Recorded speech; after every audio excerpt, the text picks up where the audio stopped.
¿Qué tal? Muy buenos días, amigos de la familia Escadia. Bienvenidos a todos.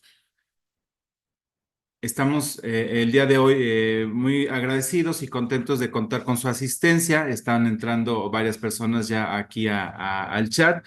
Les quiero dar la bienvenida a este webinar el día de hoy, miércoles 18 de septiembre, en el que vamos a abordar un tema bastante importante en el que invitamos a un importante fiscalista en la ciudad de Aguascalientes y sin más lo voy a presentar. Él es el contador Humberto Chávez. Él es maestro en impuestos por el Instituto Escadia. Es director de Chávez y Gutiérrez, una importante firma aquí en la ciudad de Aguascalientes. También fue presidente del Colegio de Contadores en el año 2012. Es miembro activo de varios consejos, de consejos en varias empresas. Y también su despacho tiene una importante presencia en en los estados, perdón, de Jalisco, de Aguascalientes, Zacatecas y Querétaro. Bienvenido, contador. Buenos días a todos, espero que estén bien. Es una plática un poquito rápida, contamos con una hora, vamos a tratar de dividir entre 45 y 50 minutos para exponerla, es mucho material, sin embargo, confiamos en que pueda cubrir sus expectativas o si tienen dudas me puedan hacer las preguntas. Y bueno, pues vamos a comenzar. En el momento que crean conveniente me pueden interrumpir. Dejaremos las preguntas y respuestas para el final, pero si en el momento quieren hacer alguna pregunta, podemos hacerlo. Claro que sí, lo pueden mandar en el chat, y aquí damos lectura a todas sus inquietudes. Muchas gracias. Gracias. Muy bien. Pues bien, beneficiario controlador. Si nos ponemos a analizarlo, ¿qué es lo que busca la autoridad con el tema de beneficiario controlador? Quieren saber quiénes controlan por está el dicho ahí que dice empresarios ricos y empresas pobres, y eso es lo que quieren cambiar. Vamos a ver un poquito lo que son los antecedentes. ¿Cuál es la importancia? Según esto es obtener la información necesaria sobre los beneficiarios finales de quienes ejercen el control en las empresas. Es fundamental y la autoridad está implementando las herramientas para la lucha contra la evasión fiscal y el lavado de dinero. Esa es una definición general. Tenemos que el Grupo de Acción Financiera Internacional, que es GAFI, organismo encargado del combate contra el blanqueo de activos y el financiamiento al terrorismo, exige a sus distintos estados, que en este caso México es integrante, es un estado integrante, este, a sus distintos estados miembros, dando recomendaciones a los mismos para que impongan sistemas efectivos que mejoren la transparencia y disponibilidad de la información sobre el beneficiario final. Al respecto, en su recomendación 24, dispone a la letra, tal y como está. Dice, los países pueden elegir los mecanismos en los que confían para lograr el objetivo de prevenir el uso indebido de las personas jurídicas para el lavado de dinero. Lo que son, los países deben considerar todo la viabilidad de los posibles mecanismos en función de sus circunstancias particulares y la evaluación de riesgos. Al determinar el mecanismo apropiado, los países deben tratar de lograr el equilibrio apropiado entre permitir la operación legítima de vehículos corporativos y la necesidad de combatir la ley, lo que es el lavado de dinero. Entonces, ¿qué es lo que tenemos que ver o tomar en cuenta? En mi opinión, y como lo vamos a ir viendo, México o el Estado, pues está implementando sus mecanismos que consideran necesarios. En mi opinión, algunos un poquito exagerados. En un ratito vamos a comentar que la materia es dispar, en mi opinión, que hay muchas cosas que le faltarían a México, pero en realidad en unas cosas es dispar y en otras cosas es exagerada. Realmente, ¿cuál es el centro principal? La ley, la que le llaman la ley PEORPI, ley de antilavado, ya prevé el tema de beneficiario controlador como tal. Ya lo prevé incluso en una regulación, en mi opinión, muchísimo más amplia que lo que ahorita nos están, digo, ahorita es un decir, esto realmente veremos que empezó a partir del 1 de enero del 2022. Pero en realidad, incluso si queremos hacer un análisis más fuerte, tenemos que hacer un estudio para ley antilavado, lo que es más completo y está regulado en otra ley. Ahora nos lo regularon a través del Código Fiscal de la Federación. Y la verdad es que es, en mi opinión muy personal, algo necesario, pero no es más que tratar de darle más fuerza en cosas que la autoridad ya tiene y ya conoce. En la ley antilavado nos pusieron los distintos motivos por los que se tiene que alinear uno o dar información a las autoridades. Esto es, en mi opinión, adicional. Las personas morales, ¿cuál es la importancia? De manera jurídica son distintas de sus socios o accionistas, por lo que cuentan con personalidad y patrimonio propio. A esto se le identifica como velo corporativo, ya que a la luz de la actividad no se conoce de manera directa quiénes controlan o manejan esas empresas. Cabe aclarar que la GAFI considera como beneficiario final a la persona física que posee o controla una o varias personas morales, en cadena o en cascada, y en cuyo nombre se realiza una transacción. Si yo tengo una empresa creada aquí en México, puede ser, hablemos primero de una empresa que está aquí en México. Se crea y resulta que la empresa es, no sé, XSADCB, y esta empresa vemos cuáles son sus socios. Y resulta que sus socios son otras dos personas morales, otras tres personas morales. Y a su vez vamos hacia arriba y vemos que a su vez tienen dos o tres personas morales más. Y al último llegamos a los socios definitivos. Eso es lo que está buscando la autoridad, la cadena de control. ¿Por qué? Porque está buscando quiénes son las personas físicas que controlan el dinero. Muchas veces encontramos en las auditorías que te dicen, es que aquí hay un ingreso de 1 millón, aquí hay un ingreso de esto. Es que fue un préstamo de la persona física fulana, o fue un préstamo de tal persona. Ok, te la compro, es un préstamo.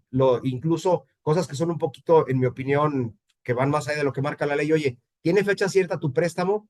No, pues es un contrato simple. La autoridad te puede decir, no, para mí es un ingreso omitido, dado que no tiene fecha cierta. Cuando en realidad el tema de fecha cierta está muy controvertido. Oye, si tiene fecha cierta, ok, te lo compro. Ahora vamos a ir a ubicar a esa persona física que te prestó el dinero para determinar de dónde obtuvo ese recurso para prestarte el dinero como empresa. Eh, las reglas, de lo que son las reglas para lo que es de la ley PIORPI y del reglamento, le dan a carácter de beneficiario al que tenga el control final. Por lo tanto, cabe aclarar que no solo las personas físicas que poseen la propiedad de la empresa, accionistas, serán tomados como beneficiarios controladores, sino también aquellas de quienes dependen las decisiones que se toman en ellas. Las reglas de carácter general me dicen, me ubican desde la ley PIORPI quiénes son las personas que debemos tomar en cuenta. Y eso es un tema al que no vamos a entrar aquí. Hay otra persona o hay varias personas que se dedican a hablar de ley antilavado desde el punto de vista de esta ley, pero nosotros lo vamos a ver desde el punto de vista del Código Fiscal de la Federación. El 12 de noviembre del 2021 se publica una actualización al Código Fiscal de la Federación en el cual se regula cuál es la obligación para obtener y conservar la información relativa a los beneficiarios controladores de las empresas. Ahí mismo te dice que la ley, mediante resolución miscelánea, publicará los lineamientos específicos para dar seguimiento. Y esos lineamientos los ha continuado publicando, son las mismas reglas que lo hizo para el 22, para el 23 y para el 24. Seguramente o posiblemente para el 25 vaya a aplicar las mismas reglas. En esas reglas se emiten criterios para la determinación de beneficiario controlador, así como la información que se debe conservar por parte de los contribuyentes. Aquí es una pequeña comparativa que cabe aclarar. Es importante destacar que el concepto utilizado de ley PIORPI o ley antilavado y que no tiene ninguna relación con su cumplimiento en esta nueva obligación fiscal. Independientemente de la ley PIORPI, el Código Fiscal es un cumplimiento que tienen que hacer todos. En la ley PIORPI hay lineamientos para que cumplan algunos, dependiendo de los ingresos, dependiendo de los niveles o de las actividades a las que estén trabajando. Hay algunos que deben cumplir o hay algunos que no caben. En el Código Fiscal, desde mi perspectiva muy personal, deben de cumplir todas las personas morales con este estudio, todas las que participan en el capital de control, que son personas morales. Esto nos lo da el artículo 32b de Quarer y en la ley PIORPI el artículo 17. ¿Cuál es la diferencia o el detalle? Que si en la ley PIORPI tenemos lineamientos para cumplir y unos pueden o no cumplir dependiendo de la actividad que realicen, del supuesto en el que cayeron, dependiendo de la situación. Acá no, acá yo puedo tener una persona moral que no presta dinero, que no hace actividades vulnerables, que no está en tipos de juegos o apuestas o que no está en casas de cambio, que no hace nada de eso, pero es una persona moral que se dedica a la mejor a la imprenta industrial, a hacer imprenta industrial, pero que nada de sus actividades lo conlleva a que haga un manejo vulnerable. Ah, no, por el hecho de ser persona moral, ya tienes que cumplir. Y es lo que no hemos sabido transmitirle a los empresarios. El hecho de que estés constituido, ya iremos viendo más adelante, que todos los socios o accionistas pudieran considerarse beneficiarios controladores, ahí hay controversia. Pero bueno, comencemos aquí, lo que es en el marco legal, ya enfocados de aquí en adelante, vamos a hablar exclusivamente de lo que es Código Fiscal de la Federación, de lo que es resolución miscelánea. Dejaremos a un lado un poquito la comparativa de la ley Piorri porque no era el centro de esta plática. El centro de esta plática es la obligación que nace en el Código Fiscal a partir del 1 de enero del 2022. Tomemos en cuenta también que no se había hecho mucho caso y parte de esto tuvo que ver con que luego que entró en vigor la ley en el tema de beneficiario controlador, que es el artículo 32 BTR, Quarter y Quinquies, y para las infracciones el artículo 84M y 84N, luego que entró esto en vigor, empresas muy grandes se ampararon. Y el amparo o el proceso del amparo les duró todo el 22 y mediados del 23. Por ahí de junio, entre junio y agosto, la autoridad resuelve que no haya anticonstitucional, no es anticonstitucional esta ley. El amparo iba en que se habla de datos sensibles, como lo iremos viendo, y que era información que no era relevante dar. La verdad es que en mi opinión muy personal, creo yo que sí sobra un poquito toda esta regulación, porque actualmente la autoridad, todos los datos que vamos a ir viendo, la mayoría ya los conoce, y los que no conoce, en mi opinión, son irrelevantes, pero a través de la resolución veremos cuáles son los criterios que nos imponen.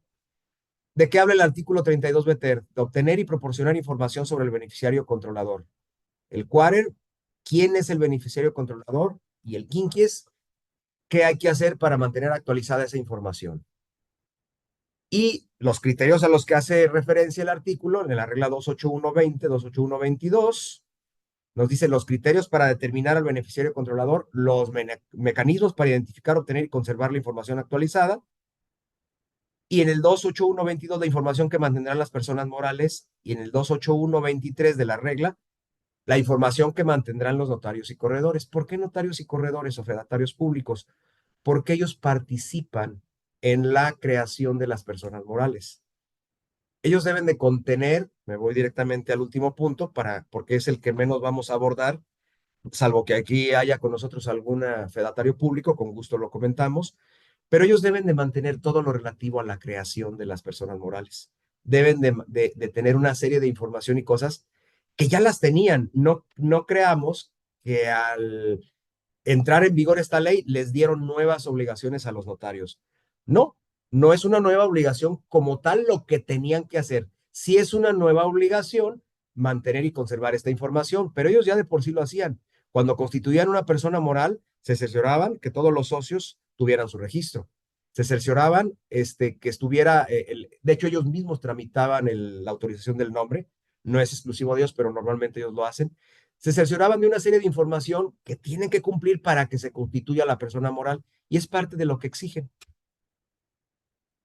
Las disposiciones del Código Fiscal son la respuesta de México a las medidas que surgen de las acciones BEPS y de la GAFI, buscando combatir la evasión fiscal, el lavado de dinero y el financiamiento al terrorismo. Definiciones. Vamos para no estar leyendo en todo momento todas las definiciones, pues simplemente aquí las estoy mencionando porque a lo largo de la plática, pues se van a ir dando. OCDE, Organización para la Cooperación y Desarrollo Económicos. La CNS, Comisión Nacional de Seguridad. CONSAR, Comisión Nacional de Sistema de Ahorro para el Retiro. La UIF, Unidad de Inteligencia Financiera. Comisión Nacional Bancaria y de Valores.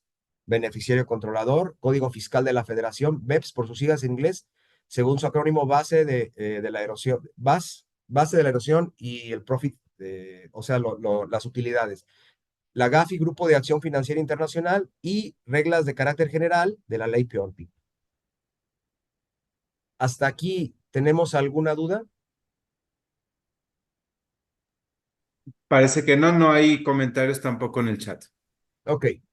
¿Qué me dice? Empecemos un poquito saltado. ¿Qué me dice el artículo 32 BTR del Código Fiscal de la Federación? Que están obligados a conservar como parte de su contabilidad la información que señala el SAT en las reglas, en la resolución miscelánea. Las personas morales, las fiduciarias, los fideicomitentes y fideicomisarios, y en su caso los fideicomisos, las partes contratantes o integrantes en el caso de figuras jurídicas. Recordemos que esto, ¿qué me está diciendo? Que va a formar parte de la contabilidad, y en que forme parte de la contabilidad es obligación de tenerlo. La información puede entregarse a las autoridades extranjeras al amparo de un tratado que tenga disposiciones de intercambio, al amparo del 69 del Código Fiscal de la Federación. También me aclara que los notarios, que era lo que comentábamos, corredores y cualquier persona que intervenga en la formación de o celebración de contratos o actos jurídicos que den lugar a la constitución de personas o celebración de fideicomisos o de cualquier otra figura. También están obligadas las entidades financieras e integrantes del sistema financiero conforme a la ley de ISR. La información sobre el beneficiario controlador, este es el plazo, y es donde mucho empresario me dice, cuando lo platicamos, ¿sabes qué? De acuerdo a este plazo, pues si me caen, lo hacemos rápido. Tomemos en cuenta que muchas veces en 15 días, aquí que me dice que tengo 15 días para entregarlo y puedo pedir una prórroga de 10. O sea, en total yo tendría 25 días hábiles, que esto se transforma como a 30, 32 días en promedio, dependiendo del mes en que me lo requieran. Y la realidad es que no hay una obligación de presentar una declaración de esto. La realidad es que es una obligación tenerlo. Aquí entramos en un juego donde te dicen, oye, pues no me cayeron en 4 años, pero de pronto en el cuarto año me caen. Ok, sí, ¿sabes qué? De acuerdo a lo mismo que tú marcas autoridad, pues dame 15 días para entregarte. Ok, no terminé, dame otros 10. Puede ser que la autoridad diga, ok, claro que la solicitud debe estar justificada de por qué no lo entregué en los primeros 15. La autoridad al recibirlo puede decirte, oye, espérame, te pusiste a hacerlo en este momento. Aquí está la evidencia que no lo habías hecho, no lo tenías. Aquí ya sería un tema de abogado de decir, oye, espérame, la realidad es que a tu requerimiento aquí lo tengo y estoy entregándolo dentro del plazo que me pides. Entonces yo estoy cumpliendo, pero también puede haber o se puede contravenir y decir la autoridad, oye, espérame, no tengo la evidencia de que cuando entró en vigor en el 22 lo hayas cumplido, ni en el 23, ni en el 24. Hasta ahora en el 25, suponiendo que te lo estoy requiriendo, se ve que lo estás cumpliendo. Porque vamos a ver que no es tan simple. Algunos empresarios me dicen, pues, ¿qué tanto es? Tengo que pedir los datos de los socios y tenerlo a la mano. No es tan sencillo. Los registros públicos, todos los que comentamos hace ratito, eh, son coadyuvantes para tenerlo. ¿Por qué? Porque la autoridad, mediante convenios de colaboración, puede pedir información a todos a todas estas registros que existan. ¿Eso qué le ayudará? Que corroboren la información que estamos teniendo. Porque, por ejemplo, puede pedir información desde la UIF, desde la Comisión Nacional Bancaria, puede decirle a ver las cuentas que tienes, las cuentas que manejas, le puede pedir información a la base de datos el propio SAT puede tener la base de datos. ¿Por qué? Porque ahora tenemos la obligación de registrar, ya la teníamos, pero ahora se ha hecho más hincapié de registrar y llevar socios o accionistas, ¿sí? Es obligatorio también, dentro de este marco, definir y nombrar dentro de la empresa un responsable para el manejo y resguardo de la información sobre beneficiario controlador. Quiere decir que cuando yo lo nombro, las empresas que nos contratan, nosotros les vamos a ir de la mano, básicamente se los vamos a hacer con la información que nos entreguen en actas, en poderes. Ahorita por ahí vamos a comentar un tema de los poderes, pero hay que definir un responsable definitivamente y que quedará nombrado y asentado como tal que él será el responsable del manejo, él o ella, dependiendo. ¿Qué se entenderá como beneficiario controlador? Se entiende la persona física o grupo de personas físicas que, directa o por medio de otra u otras, o de cualquier acto jurídico, obtienen el beneficio por su participación en una persona moral, fideicomiso, figura jurídica o cualquier otro acto jurídico, o quien ejerce o ejercen derechos de uso, goce, disfrute, disculpen, aprovechamiento o disposición de un bien o servicio. Es muy claro poderlo definir o poderlo aclarar cuando hablamos de una manera directa. El problema es cuando me dice que será de una manera indirecta o por medio de otra persona. Teníamos reunión hace poquito en la comisión fiscal del colegio y ahí se tocaba el tema de decir, oye, pues yo soy el beneficiario y por documentos yo soy, pero un vehículo que está en esta empresa lo está usando fulano de tal, sí, pero documentalmente es muy difícil comprobar que lo trae otra persona. Documentalmente vamos a tratar de armarlo y comprobarlo como tenemos los datos. Es muy complicado comprobar un no o comprobar una situación inexistente. Se entenderá como beneficiario controlador, como lo comentaba hace un momento, quienes ejerzan el control directa o indirectamente de forma contingente, o que ejerzan el control de la persona moral, fideicomiso o figura. Consideramos que si un socio ostenta el cargo de administrador único y firman un convenio donde él se va a ausentar y que el director de finanzas toma su cargo de materia de manera indefinida o por un periodo, bueno, pues resulta que esa persona va a ser beneficiario controlador por el periodo que esta persona se ausente. Entonces, ahorita que terminemos de leer los artículos, vamos a ver de manera general cómo podría ser o quiénes engloban o quiénes entran. También se entiende que el control lo puede imponer esta persona física o un grupo de personas. Cuando hablamos de un grupo de personas físicas, Hola, hermosa. también se habla que un grupo de personas puede ejercer el control. Oye, ¿cuándo un grupo? ¿Cómo? Sí, simplemente el consejo de administración es un grupo de personas que ejerce el control. O a través de la titularidad de los valores, la ley me dice, aquí lo vamos a ver más abajito, que quien tenga la propiedad del 15%, por ejemplo, en la ley PORPI te dicen, creo que es el 50 o el 40, y sí, si mal no recuerdo, pero aquí te dice a partir del 15 quienes puedan imponer decisiones en las asambleas generales de accionistas, socios u órganos equivalentes, o nombrar o destituir a la mayoría de los consejeros, administradores o sus equivalentes. Quienes mantengan la titularidad de los derechos que permitan directa o indirectamente ejercer el voto respecto de más del 15% del capital social, o quien dirija directa o indirectamente la administración, la estrategia, las principales políticas de la persona moral, fideicomiso o cualquier otra figura jurídica. Aquí es donde entra un poquito la discusión. La discusión que tuvimos ese día en la comisión fiscal te decían, oye, pues podría salir sobrando el inciso B, porque se interpreta que todos los que posean más, todos los que posean más del 15% del capital entran. Pero también te dice que puedan imponer directa o indirectamente las decisiones de las asambleas. Entonces, si yo soy una empresa donde, vamos a suponer, yo tengo el 60%, vamos a poner, no, el 40% de la propiedad, pero tengo socios, 6 socios que tienen cada uno el 10%, pues por sí solos no entrarían en el inciso B, pero claro que entrarían en el inciso A o en el inciso C, porque finalmente yo con mi 40 votaría en contra de algo que no quiero hacer, pero ellos con sus 60, aunque cada uno tenga el 10, puede imponer una decisión. Entonces, en el sentido estricto, ¿qué se entiende? Pues que entran todos los socios, no importando si tienes el 1% o el 2 o el 5. Eso es de una manera muy drástica, muy firme, que a la hora que se les hace el estudio, pues se toma la decisión con ellos de, oye, vamos a investigar al 100% de los socios o nada más a quien tenga más del 15. Sin embargo, de todas maneras, en el estudio se menciona quiénes son los socios que tienen menos del 15. Se considera beneficiario controlador, caso de fideicomiso, fideicomitentes, fiduciarios, fideicomisarios o cualquier persona involucrada que ejerce el control efectivo en una forma contingente. Y las reglas, pues como lo comentábamos, están emitidas de la 28120 a la 23, tanto del 22 como del 23 como del 24.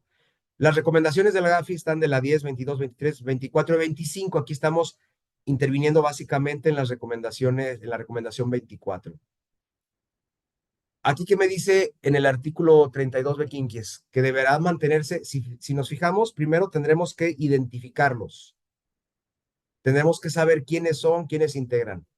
Luego, primero identificarlos, luego quiénes son y luego mantener esa información actualizada. Cuando haya modificaciones en la entidad o participación de los beneficiarios, deberán actualizar dicha información dentro de los 15 días naturales, siguientes a la fecha en que se haya suscrito la modificación de que se trate. Esta obligación no es equivalente ni sustituye al registro de socios y accionistas contenido en el artículo 27, apartado B, fracción 6 del código. ¿Por qué? Porque una cosa es, yo puedo tener identificados ya los socios, pero puede entrar o salir un nuevo socio y puedo mantenerlos identificados. Oye, yo sigo teniendo mi obligación de socios o accionistas, pero oye, resulta que no hubo cambio de socios. Siguen siendo los mismos 10 socios, los mismos 4 socios. Entonces no hay ningún cambio. Si nos vamos al sentido estricto, como marca la ley, siendo, como dicen, más papistas que el Papa, yo quisiera aclarar, oye, cuando los identifiqué resulta que Juan de las Cuerdas vivía en el sur de la ciudad en la casa fulana y además era casado. Y al paso del tiempo ya no vive en el sur, ahora vive en el norte, vive en tal casa y ya es soltero otra vez porque ya nada más está la figura de casado y soltero, ya no existen las demás figuras. Soltero, pues porque antes estaba casado y se divorció, pero ya no existe la figura de divorciado. Es simplemente casado o soltero. Me cae la revisión y, sí, aquí lo tengo, aquí está mi manual, aquí están mis cédulas de identificación. Oye, aquí dice que Juan de las Cuerdas era casado y dice que vivía en el sur. Y pues fíjate que ahora es soltero y vive en el norte. Por ese puro detallito me pueden decir que no mantuve actualizada mi información.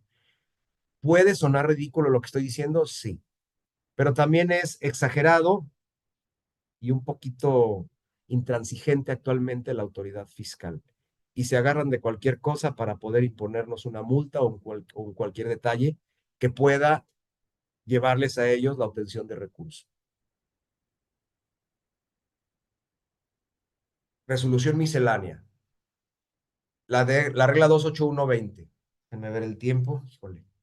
Me voy a ir más rapidito porque veo que es 8:28. Tenemos solo una hora, de los cuales me quedan 22 minutos para avanzar y dejarles 10 minutos para preguntas o solo que quieran ir interrumpiendo. La regla 28120 me dice aplicación sucesiva de las fracciones 1 y 2, incisos A y B y C, de tal modo que se le da la aplicación de la fracción 1. No se ha identificado el beneficiario controlador o se aplica la fracción 2. ¿Cuál es? Obligar, identificar, verificar y validar, obligación de identificar, verificar y validar la información. Indicar los porcentajes de participación en el capital de la persona moral, incluyendo la cadena de titularidad a través de otras personas morales. Identificar, verificar y validar cadena de control cuando el beneficiario controlador lo sea por medios distintos a la propiedad, que eso está algunas veces complicado y otras no. ¿Cuáles son los medios distintos? Si son miembros del consejo de administración, son medios distintos a la propiedad. Si la empresa te dio un poder para actos de dominio, pues claro que es un medio distinto. Y aquí es donde tenemos controversia con algunos fedatarios. Yo opino que los poderes de administración generales también juegan. Hay quien dice que no, que los de administración, que solamente jugarían los poderes de dominio. En mi opinión, sí juegan los de administración porque de todas maneras, aunque no tienes la decisión en el tema de dominio, ¿cuál es el tema de dominio? Básicamente, dependiendo de las compras de los bienes, pero básicamente es vender los bienes. ¿Por qué digo dependiendo de las compras? Porque si tengo los poderes de administración para llevar una empresa, pues claro que estoy autorizado, mis movimientos para comprar y vender, pues el producto que voy a comercializar o para comprar y producir, hacer mi producción y venderlo. Tengo autorización para, como administración, de fijar reglas, de fijar normas, de fijar lineamientos. Claro que tengo decisiones en los destinos de la empresa. Por eso creo que las personas que tengan poderes de administración también juegan. Pero son opiniones y son interpretaciones. Quien controle indirecto a través de otras personas morales, fideicomisos o cualquier otra figura jurídica. Cuando no se identifique a la persona física, se considerará como beneficiario controlador a la persona física que ocupe el cargo de administrador único de la persona moral o equivalente. ¿Por qué o equivalente? Porque puede ser que digas, oye, tengo un consejo de administración. No se identificó muy claro a la persona física, pero está el consejo de administración. Ah, pues son todos. Pues sí, pero siempre una persona física va a definir, una persona moral, perdón, con su consejo de administración, normalmente, y eso es lo que se hace, es imposible que el consejo que tenga la decisión sea un consejo de 5, de 7, normalmente números impares. Oye, vamos a abrir una cuenta bancaria, pues ahí van los 7 al banco. Oye, vamos a la Fiel o a hacer un cambio en el SAT, pues ahí van los 7. No, normalmente el consejo de administración te designa un gerente general y le dan sus facultades y le dan la representación legal. Bueno, esa persona también será beneficiario controlador. En el caso de que la persona moral cuente con un consejo de administración u órgano, el equivalente, cada miembro del dicho consejo se considerará como beneficiario controlador, independientemente de que tenga o no propiedad en la empresa. Les comentaban ahorita en mi presentación que yo soy miembro de algunos consejos de administración, pues resulta que soy beneficiario controlador de esos miembros, de esas empresas, por ser miembro del consejo simplemente. Procedimiento de identificación del beneficiario controlador. Las personas morales deberán identificar y verificar y validar la información sobre los beneficiarios, incluyendo la información relativa a la cadena de titularidad. Se entiende por cadena de titularidad el supuesto en que se ostente la propiedad indirecta a través de otras personas. Aquí ponemos un ejemplo. Del 100% de la persona, el 99 lo tiene una persona moral y el 1 una persona física. De ese 99, otra persona física tiene el 85 y esa misma persona física tiene el 14. Entonces nos encontramos con que la persona que tiene el 14, que es esta, tiene el 1, pues en realidad tiene el 15 y el otro 85 lo tiene esta otra persona. Oye, de manera inicial este no entró, pues pudiera pensarse que no, ya hicimos las aclaraciones, pero resulta que cuando caminamos un poquito más acá en esta posesión, pues él tiene el 14 de esta y tiene el 1 de esta, pues en mi opinión también entraría. Para la interpretación serán aplicables las recomendaciones del Grupo de Acción Financiera, del Foro de Transparencia, con fines fiscales de la OCDE. La regla 281 me dice obligados a identificar a los beneficiarios, ya lo habíamos comentado quiénes son. Ok. Ya habíamos comentado quiénes son. Y se incluye notarios, corredores públicos, personas que intervengan en la formación o celebración de contratos o actos jurídicos que den lugar a la constitución de la persona moral. Y aquí es donde viene el fundamento de decir, en esta regla, que la pueden ver, ¿por qué tenemos que tener un manual? Porque antes decía, oye, ¿un manual para qué? ¿Dónde lo sustentas? Ya vimos el 32 TER, Quarter, 32B TER, Quarter y Quinquies, y en ningún lado dice que tengas que tener un manual, no. Pero sí te dicen ahí que los lineamientos serán fijados a través de resolución miscelánea, lo publicará el SAT. Y en esta regla nos dice así, muy, muy claro. Dice, o cualquier otra figura jurídica deberán implementar procedimientos de control interno, o sea, es documentado, para obtener y conservar la información. Esto se considerará parte de la contabilidad. Estos procedimientos serán todos aquellos que sean razonables y necesarios para obtener y conservar la información sobre la identificación de los beneficiarios controladores y se consideran parte de la contabilidad. Quiere decir que yo tengo que tener ese procedimiento, que es un manual de beneficiario controlador, es un manual de control interno de beneficiario controlador. Como nosotros lo hemos interpretado, trabaja conmigo el licenciado, hemos trabajado juntos para la creación para nuestro trabajo, desarrollamos el manual con fundamentos, lineamientos y temas técnicos, el licenciado José Barba Colvillo. Él es abogado, fiscalista, yo soy contador, fiscalista, y llegamos a la conclusión de que se divide en dos nosotros. El manual, ese manual no lleva la información más que del manual. Es como cuando compramos un auto, bueno, los autos ya no traen todo eso. Cuando compramos algo que vamos a armar, viene el manual de cómo se arma, pero esa es una generalidad. Los detalles que le demos a la individualidad no van a venir en el manual. Por eso el manual se hace una sola vez. Y ahí voy a decirte, ahorita vamos a ver las generalidades del manual, por el tiempo me va comiendo. Los datos mínimos de un manual: introducción, antecedentes, objetivos, marco legal, definición de beneficiario controlador, las obligaciones, los criterios que se utilizaron para determinar o por qué fuiste nombrado o identificado como beneficiario controlador, qué políticas se utilizaron para identificar, obtener y conservar la información, el expediente de los beneficiarios controladores identificados. Esto es lo mínimo que debe tener un manual. La misma regla me dice que a objetos de obtener y conservar la información se deberá cuando menos identificar, verificar y validar al beneficiario controlador y solicitar la información que revele su identidad de información que hace referencia a la regla 28122. También estamos obligados a identificarlos, pero aparte de identificarlos, perdón, aparte de identificarlos, es de conservar, mantener y mantener la información de los datos. Y es establecer los procedimientos para que los beneficiarios controladores proporcionen la información actualizada de su condición como beneficiario controlador, así como cualquier cambio en su condición. Me voy a ir muy rápido, me gustaría estar explicándolas todas, pero el tiempo veo que me está comiendo y quiero ver si alcanzo a mostrarles los formatos. Tenemos que conservar la información de la cadena de titularidad, de control, documentación que sirve de sustento y procedimientos de control interno durante el plazo que marca el artículo 30 del Código Fiscal. ¿Es toda la vida de la empresa? En este caso sí. Por ahí estábamos viendo que te dicen que la información se conserva nada más 5 años desde el punto de vista fiscal. Ah, ok. Entonces, dice, proporcionar y permitir el acceso a las autoridades fiscales para que accedan a la información del beneficiario controlador. Esto ya estaba en código, pero hay cosas que nos cambiaron y que ya tienen ratito, donde, por ejemplo, un paréntesis, todo esto de beneficiario controlador yo lo tengo que conservar toda la vida, no lo puedo destruir a los 5 años. Como también tengo que conservar toda la vida, no nada más los 5 años, las aportaciones de capital que yo hago en una empresa, las tomas de dividendos. ¿Y qué se conserva? No nada más ese detalle, las actas de asamblea que los dictaron para tomarlos, los estados de cuenta donde yo tomé o aporté, todo eso, como paréntesis, son cosas que se conservan toda la vida.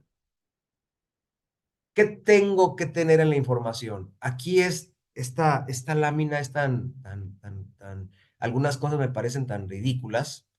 Nombre y apellidos completos, documento oficial. Me voy a permitir cambiarme a una lámina que nosotros diseñamos. No sé si se ve bien o si se ve claro. ¿Si lo ven bien esta lámina? ¿Se alcanza a ver? Sí, es clara. Yo sí la veo Ok. clara. Si yo me voy aquí, tengo mi procedimiento. Aquí va el logotipo de la empresa, la identificación del beneficiario controlador, el tipo de la empresa. Área responsable es lo que les comentaba. En este caso definieron al departamento de contabilidad. Y esta es una cédula que está basada a esta regla. Déjenme, es que acá arriba, perdón. Vista. Voy a movilizar los paneles un poquito para que se vea mejor. Y aquí vamos a inmovilizarlos de nuevo. Ok. ¿Qué vemos aquí? Nombre y apellidos completos. Cumplimiento, sí, pues es el señor fulano, la evidencia, el acta de nacimiento, folio tal, la ruta de archivo, dónde lo pongo, el estatus del documento vigente, comentario. Oye, otra vez con el uno, sí, nombre y apellidos completos. ¿Por qué? Porque si lo vemos en lo que les estaba mostrando, nombre y apellidos completos. Entonces, por acá tengo nombre y apellidos completos. Documento oficial con el que se haya acreditado la identidad, pues se acreditó con un acta de nacimiento, se repite si así lo vemos. Luego aquí te dice, ¿por qué me pongo documento oficial? Porque así está la regla. Dice nombre y apellidos completos y luego te dice entre paréntesis documento oficial. Pues ambos pertenecen al inciso 1. 2, alias. Hay quien te dice vuelve a poner el nombre y hay quien te dice no aplica porque no tengo un alias. Ok, fecha de nacimiento. Otra vez, ¿cómo lo comprobaste? Pues lo pude comprobar con el acta de nacimiento de la persona, el folio del acta. Cuando sea aplicable fecha de defunción, sí la hay. Puede ser que cuando yo empecé a ser beneficiario controlador, estaba como tal, y en junio del 22, pues fallece la persona, pues claro que hay fecha de defunción. Sexo, masculino o femenino, o bueno, quién sabe con todo lo que hay ahora, ¿verdad? País de origen, México. Nacionalidad, oye, ¿por qué me estás en las dos preguntando los dos? Porque en las 5 así lo engloban. Déjenme paso a la que sigue. País de origen y nacionalidad. Si hay más de uno, todas. Pues aquí vamos. Si tuviera país de origen México, nacionalidad mexicana y luego otra, porque ya me han salido en los estudios que hago, ¿quién tiene nacionalidad portuguesa? Me han salido portugués, española y norteamericana. Y hay quien tiene tres, pues las hemos puesto. Clave única de registro de población. Pues también, ¿de dónde lo saqué? Pues de la CUR, del acta que tengo, ¿dónde el archivo? País y jurisdicción de residencia fiscal. Tipo de identificación oficial. Híjole, como que ya está repetitivo. Arriba ya te había dicho varios datos. Número clave de identificación oficial. Pues fue la del INE, que ya te la había puesto. Clave o el RFC, pues hay que ponerlos cuando ¿de dónde lo saqué? Pues de la constancia de identificación fiscal. Estado civil, casado o soltero. ¿Cómo lo compruebo? Con el acta de matrimonio. Régimen matrimonial, son datos sensibles que en realidad pues no debieran interesar. Y de todas maneras son datos que ya tiene la autoridad. Sociedad conyugal, ¿cómo lo comprobé? Con el acta de matrimonio. Nombre del cónyuge, pues hay que ponerlo. ¿Cómo lo compruebas? Con su acta de nacimiento. Identificación del cónyuge o concubina, ¿cómo lo hago? Pues ya te identifiqué acá con el acta de nacimiento, pues de todas maneras tengo que ponerlo en el mismo 10, si lo vemos, estado civil, con ID del cónyuge y régimen patrimonial. Identificación de la concubina o concubino. Híjole, ok. Datos del contacto de correo electrónico, datos del contacto, números telefónicos. Aquí, por ejemplo, del número, pues ¿cómo lo compruebas? Está complicado comprobar que es su número. Normalmente, pues te vas a quedar con el dicho o le vas a pedir, ¿sabes qué? Me indicó que este era mi teléfono, pero tenemos que dejar la documentación de que lo investigamos. Domicilio particular, domicilio fiscal, relación con la persona moral, pues accionista o apoderado legal o consejero, dependiendo de por qué fuiste identificado. Grado de participación de la persona moral en el caso de que sea socio, si no, pues no aplica. Descripción de la forma de participación directa o indirecta. Número de acciones, no sé para qué quieren ese dato, pero finalmente hay que ponerlo. Valor nominal de las mismas en el capital de la persona moral. Lugar donde las acciones se encuentran depositadas, eso es hasta ilógico que se los digamos. La mayoría me han dicho, ¿sabes qué? Pero hago que me lo digan por escrito. ¿Sabes qué? Donde yo resguardo las acciones es un dato tan sensible que no te voy a decir dónde lo resguardo. Bueno, pues anótame ahí que por ser dato sensible no me lo puedes informar, pero la autoridad tiene que comprobar que yo investigué lo que me pidieron. Esto no es que yo me lo saque de la manga. Viene en la regla, en la 28122. Sería este. Lo habíamos comentado. Lugar de depósito de las acciones o partes sociales. Híjole, o sea, es realmente exagerado lo que me están pidiendo. Fecha determinada desde la cual la persona física adquirió la condición de beneficiario controlador. Una discusión fuerte que hemos tenido es que me dicen, oye, si esto entró en vigor a partir del 1 de enero del 22, tú me estás poniendo que soy beneficiario controlador desde el 30 de junio del 2001. Te me hiciste para atrás 21 años. Pues sí, espérame. Resulta que de enero del 21, ahorita no hubo ningún cambio en tu participación, no aumentaste socios, no disminuiste tu capital, o no dejó de haber socios. Y desde aquel entonces, en esa acta, se identifica que tú eres el representante legal. Entonces yo me tengo que recorrer en la última acta que esté más cercana a la fecha de entrada en vigor. Ya de esa acta donde pude identificarlos a todos, si después más para atrás hay otras actas, ya no es mi obligación. Oye, resulta que la empresa nació en el 85 y eran el socio A, B y C. Pero en el 2001 esa empresa cambia de socios, vendieron sus partes accionarias y ya los socios a partir de esa fecha son el X, Y y Z. Ah, perfecto. Yo hasta ahí me voy porque ahí se cubre el total del capital. Oye, hay más historias, sí, pero yo no estoy obligado a encontrar lo anterior. Y en el Inter, entre esa fecha del 2001 y ahorita no hubo cambios. Son estos tres socios, son los que estoy identificando y te los compruebo con el documento a la autoridad. En su caso, proporcionar los datos mencionados en las fracciones que anteceden respecto de quién o quiénes ocupan el cargo de administrador único en la persona moral o equivalente. Fecha en la que haya acontecido una modificación de la participación o control de la persona moral. Tipo de modificación o participación en el control. Fecha de determinación de la participación. Si se fijan, son repetitivas y que tenemos que ir tomando en cuenta. ¿Sí? Bueno, híjole, me quedan 15 minutos. Procedimiento para mantener la información. Las personas morales deben de integrar como parte de su contabilidad la siguiente información. Ya lo habíamos comentado. Los datos que van del inciso 1 al 12. El 13, relación con la persona moral o calidad que ostenta. Son todos los datos que habíamos mencionado ahorita, que me voy muy rápido. Y en el caso de la titularidad o cadena de control, se debe contar con la siguiente información: nombre, denominación o razón social de la persona moral o las figuras, país o jurisdicción de la creación o constitución del registro de las personas que son dueñas, país o jurisdicción de residencia para efectos fiscales, clave en el RFC o número de identificación fiscal y su equivalente en caso de ser residente del extranjero para efectos fiscales, domicilio fiscal. Se complementa con la declaración establecida en el artículo 27, apartado A del cuarto párrafo. Es la forma 96 que debe presentar a más tardar, que se debe presentar en marzo. Y la regla 28123, que aquí dice la resolución del 22-23, también aplica para el 24, pues esos son los datos: notarios, corredores y personas que intervengan en la formación o celebración de contratos o actos jurídicos. La regla de referencia establece la documentación que deben conservar, destacando la información mencionada en las fracciones de la 1 a la 12 de la regla 2812. Y el artículo H 17 bis, en la fracción 12 del código, dice que otra reforma con esta es la relativa a que el SAT podrá detectar que los socios o accionistas tengan el control efectivo de la persona moral. ¿Cómo lo detecta? Con los avisos que ya nos están obligando a presentar. ¿Qué sanciones son? Por la fracción 1, no obtener, este está en el código, referidas al 32 BTR, Quarer y Quinquies, no obtener, no conservar y no presentar la información a que se refiere este artículo. Nos pueden poner una sanción que va de 1,500,000 a 2,000,000 por cada beneficiario controlador. 2, no mantener actualizada la información. O sea, una cosa es obtenerla y otra cosa es mantenerla actualizada. Por esta va de 800,000 pesos a 1,000,000 por cada beneficiario controlador. Presentar la información inexacta a que se refiere el artículo, incompleta o con errores, o en forma distinta a lo señalada de las disposiciones aplicables. Esto va de 500,000 a 800,000. Se puede confundir la 2 y la 3 un poco, sí, porque desde el momento en que yo ya no mantuve actualizada, la información ya es inexacta.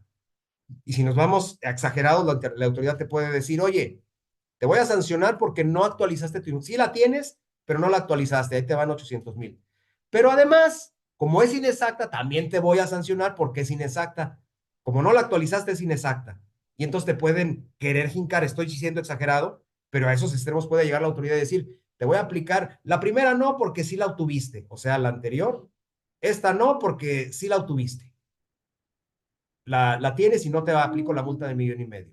Pero no la actualizaste, ahí te va una multa de 800. Y como no la actualizaste, pues es inexacta, ahí te va otra multa de 500 por cada beneficiario. ¿Sí me explico? La hoja de cálculo es la que ya vimos. Ahorita me fui muy rápido porque el tiempo me comió, me quedan 12 minutos. Déjenme mostrarles. ¿Sí ven mi pantalla? Aquí tengo yo los formatos que nosotros utilizamos. Por aquí tengo un manual en blanco. Déjenme ver si lo puse. Así, acá está abajo. Aquí, este es el manual que desarrollamos. Lógicamente, ahorita pues se los muestro con la intención de que lo conozcan, lo vean, pero este manual pues, realmente es nuestro know-how. Se los muestro nada más, pero no se los voy a poder entregar como tal porque es el know-how que le vendemos a las empresas. Pero aquí viene cómo debe ser el manual. En el formato yo les presenté una situación mínima indispensable, pero en realidad lo hicimos mucho más completo. ¿Por qué? Porque queremos que no nos diga la autoridad en ningún momento que nuestra información está incorrecta. Claro, depende de los empresarios que verdaderamente la información se mantenga en orden. Se les puede recibir el mejor manual del mundo, pero si no le dan seguimiento y mantenimiento, no va a servir de mucho. En nuestro caso, este es el manual y este es nuestro índice. Este manual trae los formatos que se utilizan, más no llenos: el mecanismo de revisión, los movimientos de actualización, el cierre de revisión. Y aquí empezamos, ¿no? Con el glosario que les comentábamos, todos cómo van, y la introducción de qué se trata, cómo viene. Pero esto sería el manual. Si vemos, aquí tenemos el formato de estructura corporativa, el formato de organización de administración. Oye, estoy por consejo, estoy por administrador único. El formato de registro de apoderados en el caso de los que tienen poderes, la cadena de control de las personas morales, el reporte de que se va a llevar del beneficiario controlador, se tiene que tener un aviso de privacidad, porque si no incurrimos en otro tema, con ese tema de la información. El resumen del beneficiario controlador, que es lo que comentábamos, ese resumen está en esta cédula, espero que se pueda ver. Por ejemplo, acá tengo la determinación y aquí nosotros vamos viendo el resumen, qué es lo que estuvimos analizando. La empresa, a partir desde cuándo es la tendencia accionaria, a partir quiénes tienen facultades, quiénes fueron los beneficiarios controladores identificados, el formato del manual de cumplimiento, la notificación que yo le hago al beneficiario. De pronto yo le tengo que pedir un montón de información al beneficiario. ¿Y cómo voy a comprobarlo? Híjole, pues un correo va y viene. No, ya diseñamos un formato donde ahí lo lleno a nombre de la persona que quedó definida como encargada, se llena ese formato con todas las preguntas. Como nosotros ya hicimos la investigación junto con su personal de cuáles son las respuestas de las preguntas, pues también les entregamos el formato ya lleno. Entonces, se firma quién es el encargado y nos encargamos de que quien lo reciba también lo firma y diga que lo recibió. Y luego envía uno de respuesta ya con su firma. Eso es prueba fehaciente de que se hizo la investigación, porque desde luego el encargado no va a firmar algo que no es verdad y el identificado como beneficiario controlador no va a firmar algo que no esté de acuerdo, porque en esa respuesta te va a estar diciendo, este es mi INE, o este es mi CUR, esta es mi dirección. ¿Cómo te lo compruebo? Aquí te pongo copia de mi recibo de luz, de mi recibo de agua, teléfono, aquí está mi dato de acta de matrimonio. O sea, todo eso va porque es una serie de información que se pide. Aquí es el oficio de solicitud y el oficio de respuesta. Ahora sí que nos quedan 8 minutos para preguntas y respuestas porque nos pidieron que fuéramos muy puntuales. Entonces, discúlpenme un poquito lo atropellado, traté de hacerlo lo más completo posible. Gracias, contador. No, la verdad es que está muy completo. Hemos podido ver gran parte sobre los riesgos y todo el material que nos está compartiendo.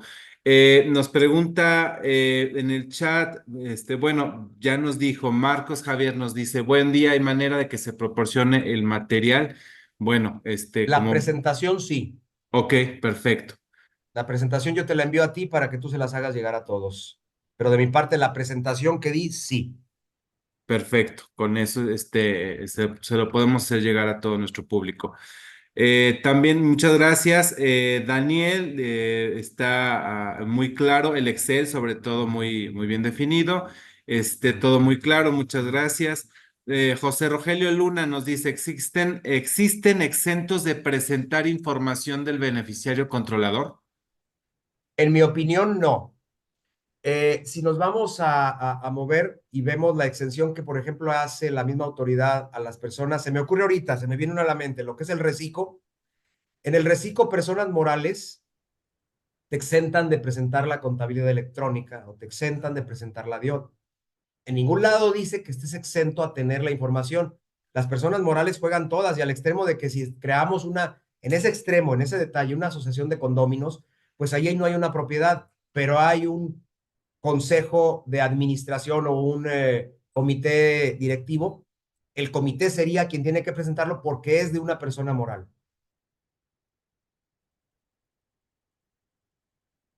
En mi opinión, no hay una exención para esto. Por eso les comentaba, si nos vemos a la ley PRP, hay niveles y hay quienes están obligados y quienes no. Aquí, desde el punto de vista del Código Fiscal, cualquier persona moral está obligada.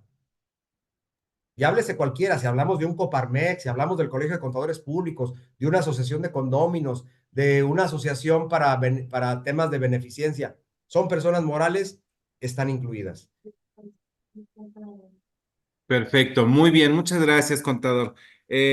Nos dice por aquí Gama, en los fideicomisos, ¿qué se debe de cuidar? ¿Hay alguna responsabilidad clara y específica para el fiduciario, fideicomisario y fideicomitente?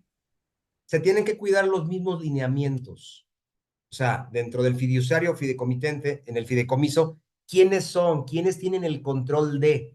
Entonces, se tiene realmente en el fideicomiso, es como cualquier persona moral. Vamos a identificarlos. Vamos a ver quiénes son y a mantener actualizada su información. El procedimiento es el mismo, nada más que va encaminado al fideicomiso, pero te hacen la separación incluso en lo que estuvimos leyendo, tanto en el Código Fiscal como en las reglas de resolución miscelánea.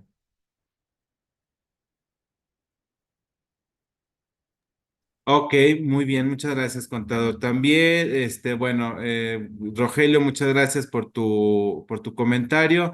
También, Claudia Merino, gracias por la invitación, muy buena presentación. Bueno, muchísimas gracias. Todo, no leo alguna otra pregunta.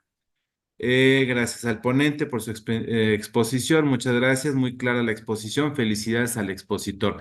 Bueno, muchísimas gracias. Creo que todo ha sido muy claro. La presentación como tal nos la están solicitando. Voy a dejar en el chat la información del WhatsApp donde se pueden comunicar para que puedan solicitar la presentación. Nosotros de todas maneras ya tenemos los datos de todos ustedes, de todas las personas que hicieron favor de conectarse con nosotros, se les va por ahí a mandar por correo. Obviamente esta presentación se grabó, la vamos a mandar junto con el material.